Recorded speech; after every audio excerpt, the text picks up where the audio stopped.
Hi guys, welcome to my channel again.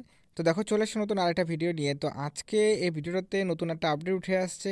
তো তোমরা জানো যে বাজেট অধিবেশনে কিন্তু বলা হয়েছিল যে অস্থায়ী এবং যে চুক্তিভিত্তিক কর্মী রয়েছেন সকলের জন্য 3 থেকে 3,500 টাকা করে বেতন বৃদ্ধি করানো হবে এবং এটা ঘোষণা করা হয়। এবং এছাড়াও আমরা দেখেছিলাম যে আদার্স ডিপার্টমেন্টে যেমন গ্রিন পুলিশ, তারপর তোমাদের হচ্ছে সিভিক ভলেন্টিয়ার, এসবদের কিন্তু কর্মী যারা রয়েছেন তাদেরকে কিন্তু 1,000 টাকা করে বেতন বৃদ্ধি সরকারের তরফ থেকে করা হয়, ঠিক আছে। তো সেই ক্ষেত্রে অঙ্গনওয়াড়ি কর্মীদের এখানে ব্যতিক্রম ছিল। এখানে অঙ্গনওয়াড়ি কর্মীদের কোনো রকমভাবে বেতন বৃদ্ধি কোনো কিছুই কিন্তু করানো হয়নি, যেটা আমরা দেখতে পেয়েছিলাম। তো সেই ক্ষেত্রে কর্মীদের মধ্যে একটা আক্রোশ অবশ্যই তৈরি হয়েছিল যে বেতন কেন বৃদ্ধি করানো হলো না। বাকি সব ডিপার্টমেন্টেরই বেতন বৃদ্ধি করানো হলো, শুধুমাত্র অঙ্গনওয়াড়ি এবং আশা কর্মীদেরকে এখান থেকে বঞ্চিত রাখা হলো। তো সেই ক্ষেত্রে সেখানে যে ক্লিয়ারিটি করে বলা হয়নি, যে বলা হয়েছিল যে কন্ট্রাকচুয়াল মানে তোমাদের চুক্তিভিত্তিক কর্মী যারা রয়েছেন সকলকেই এখানে 3 থেকে 3,500 টাকা বেতন বৃদ্ধি করানো হলো। তো সেটা কি আদৌ অঙ্গনওয়াড়ি কর্মীরা সেটার মধ্যে ইনক্লুড কি না, কারণ অঙ্গনওয়াড়ি কর্মীদের যেহেতু চুক্তিভিত্তিক জব, তো সেই ক্ষেত্রে কিন্তু এই বিষয়টা নিয়ে ক্লিয়ারিটিটা দরকার রয়েছে। তো সেটারই লেটেস্ট আপডেট উঠে আসছে। এবং এছাড়াও কিন্তু অঙ্গনওয়াড়ি আশা কর্মীদেরকে নিয়ে মুখ্যমন্ত্রীর দ্বারা কি বিধানসভায় বলা হলো যে বেতন বৃদ্ধি করানো হয়নি, তো এ নিয়ে কী তথ্য উঠে আসছে সেটা তোমাদের অফিসিয়ালি প্রুফ সহকারে তোমাদের দেখিয়ে দিব। তাহলে তোমরা বিষয়টা ক্লিয়ারলি বুঝতে পারবে। তো স্কিপ না করে বিষয়টা কমপ্লিটলি দেখবে। তো আদৌ তোমাদের বেতন বৃদ্ধি করানো হবে কি না, বা 3,500 টাকা যেটা করা হয়েছে তাতে কি অঙ্গনওয়াড়ি কর্মীদের সেখানে অ্যাড করা হবে কি হবে না, এই নিয়ে ক্লিয়ারিটি কী বলেছেন সেই বিষয়টা ডিটেলসে আমরা ভিডিওতে আলোচনা করব। তাই ভিডিওটি অবশ্যই শেষ পর্যন্ত দেখবে এবং দেখার পর নিজস্ব মতামত অবশ্যই জানাবে। আর যদি ভিডিওটা ভালো লাগে লাইক করবে, চ্যানেল নতুন থাকলে চ্যানেলটিকে সাবস্ক্রাইব করে রাখবে এরকম ভিডিও সর্বপ্রথম পাওয়ার জন্য। তো চলো সময় নষ্ট না করে মেন বিষয়টা ভিডিওতে আলোচনা করা যাক। তো দেখো, সো দেখতে পাচ্ছ তোমরা এখানটায় কি বলা রয়েছে, এবং এছাড়াও আরও আপডেট রয়েছে যে এখানটা যেটা আসছে সেটা 7th পে কমিশন নিয়ে। তোমরা জানো যে 6th পে কমিশন চলছে।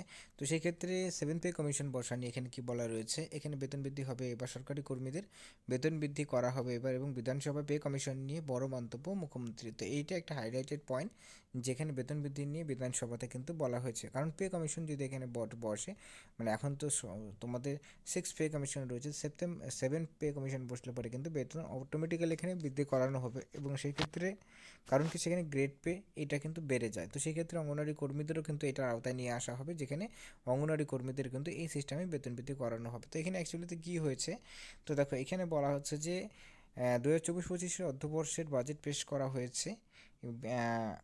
বাজেট বক্তব্য রাখার সময় মুখ্যমন্ত্রী রাজ্য সরকারি কর্মচারীদের বেতন বৃদ্ধি সংক্রান্ত দাবির কথা উল্লেখ করলেন। শুক্রবার সরকারি কর্মীদের দাবি নিয়ে কি বললেন, বেসিক্যালি যারা কর্মীরা রয়েছেন তো তাদেরকে নিয়ে ডিসিশনটা এখানে করা হয়েছে। বেসিক্যালি এখানটা যে বিষয়টা তোমাদের তুলে ধরা হয়েছে সেটা হচ্ছে যে এই জায়গাতে কর্মীদের যে বেতন সেটা কিন্তু 7th পে কমিশন অনুযায়ী বসানো হবে। এবং এই 7th পে কমিশন বসলে পরে কিন্তু কর্মীদের বেতন অটোমেটিক্যালি এখানে ইনক্রিজ করবে।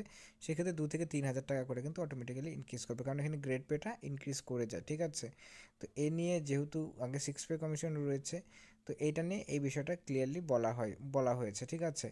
আর এছাড়া পশ্চিমবঙ্গের কথা যদি বলা হয়, তো পশ্চিমবঙ্গের কথা অবশ্যই তোমরা জানো যে পশ্চিমবঙ্গে বাজার অধিবেশনে কিন্তু ঘোষণা করা হয় 3 থেকে 3,500 টাকা। কিন্তু সবচেয়ে উল্লেখযোগ্য কোশ্চেনটা হচ্ছে যে সেখানে বলা হয় চুক্তিভিত্তিক এবং অস্থায়ী কর্মীদের, কিন্তু অঙ্গনওয়াড়ি কর্মীরা যেটা ভিত্তিক কর্মীদের আওতায় আসে, মানে কন্ট্রাকচুয়াল জবের বেসিসে তাদেরকে যে তাদের চাকরিটা দেওয়া হয়েছে, তো সেই ক্ষেত্রে তাদেরকে কি এখান থেকে কোন রকমভাবে ইনক্লুড করা হবে। তো দেখো এটা বলে দিচ্ছি যে এখানে কিন্তু চুক্তিভিত্তিক কথা বলা থাকলে পরেও কিন্তু কর্মী মানে অঙ্গনওয়াড়ি কর্মী এবং আশা কর্মীদের চুক্তিভিত্তিক কর্মীদের আওতায় নিয়ে আসা হয়নি, ঠিক আছে। কারণ এই জায়গাতে কি তোমাদের কিন্তু যে জবটা যদিও কিনা এক্সাম দেওয়ার পর করা হলে পরও সেখানে কিন্তু অ্যাজ এ ক্যাজুয়াল কিন্তু স্টাফ হিসাবে কিন্তু, তো সেই ক্ষেত্রে দেখা রয়েছে যে এখানটায় তাদেরকে ইনক্লুড করা হয় কিনা, ঠিক আছে। তো আশা করি বুঝতে পারলে। তো আজকে এতটুকু ছিল ভিডিওতে। ভিডিও দেখার জন্য অসংখ্য ধন্যবাদ।